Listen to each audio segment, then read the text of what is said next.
ఒక వ్యక్తిని దేవుడు హీన స్థితి నుండి ఘనమైన స్థితికి తీసుకువెళ్ళాలంటే ఎక్కడో ఒక చోట బంధించి బలిపీఠం ఎక్కిస్తాడు. ఎవరైనా బంధకాల్లో ఉంటే, ఎవరైనా కష్టాల్లో ఉంటే వాళ్ళ మీద కరుణ చూపండి తప్ప వాళ్ళను వేలెత్తి చూపించకండి, వాళ్ళని హేళన చేయకండి.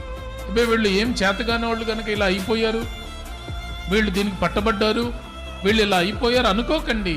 ప్రతి బంధకం వెనక దేవుడికి ఒక ప్రణాళిక ఉంటుంది. ఈరోజు మనందరి జీవితంలో కూడా ఒక ఉన్నతమైన స్వాస్థ్యాన్ని ఇవ్వడానికి ముందు బానిస బ్రతికే ఉంటుంది. వెట్టి చాకిరిలోనే ఉండిపోతాం, కష్టాల్లోనే ఉండిపోతాం, పేదరికంలోనే ఉండిపోతాం.